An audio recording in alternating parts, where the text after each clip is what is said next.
হেই আসেননি ভালো দেখছেননি ভিডিও দিছেননি হাসি। আজকের ভিডিও নিয়ে আমি অনেক খুশি। চলেন তাহলে আজ ভিডিও শুরু করি। আজকে আমরা যাচ্ছি হচ্ছে শ্রীমঙ্গলের উদ্দেশ্যে, আমাদের শিক্ষার্থীদের নিয়ে আমরা যাচ্ছি হচ্ছে শ্রীমঙ্গল। শ্রীমঙ্গল যাওয়ার পথে হচ্ছে রাস্তা খুবই সুন্দর। আমাদের হুজুর হচ্ছে খুবই আনন্দিত, তিনি শ্রীমঙ্গল যাচ্ছেন। এই প্রথমবার সাথে আবির স্যার, তিনি খুব গান গাইতেছেন, তাকে হচ্ছে হলিউড গায়কের মতো লাগে। আমরা এখন আছি হচ্ছে কমলগঞ্জ, যেটা হচ্ছে শ্রীমঙ্গলের একটু আগে। আর শ্রীমঙ্গলের সবচেয়ে যেটা বিখ্যাত সেটা হচ্ছে গ্র্যান্ড সুলতান রিসোর্ট। এটা হচ্ছে গ্র্যান্ড সুলতান রিসোর্ট।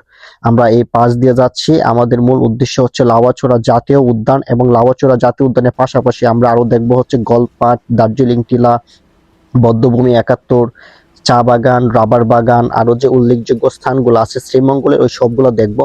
এখন বিশেষ করে দেখবেন শ্রীমঙ্গলের রাস্তাগুলো হচ্ছে খুবই সুন্দর। দুধারে হচ্ছে পাহাড়ের মাঝখান দিয়ে রাস্তাগুলো নির্মাণ করা হয়েছে। আর বায়ু দূষণ বা হচ্ছে শব্দ দূষণ হচ্ছে খুবই কম। বাগানের ভিতরে যখন ঢুকবেন বা হচ্ছে রাস্তা দিয়ে যাবেন, দেখবেন খুব সুন্দর।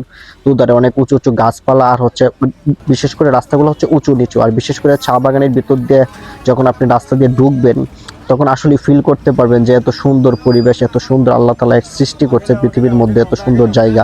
দুধারে চা বাগান, চা বাগানের মাঝখান দিয়ে হচ্ছে রাস্তা। আমরা এখন চা বাগানে আছি। ঠিক আছে, আজকে হচ্ছে ভিডিও আমাদের এ পর্যন্তই থাকবে। আর শ্রীমঙ্গলে গেলে তো আনারস অবশ্যই থাকবে। সামনে ভিডিও দেখার জন্য সবাইকে ধন্যবাদ।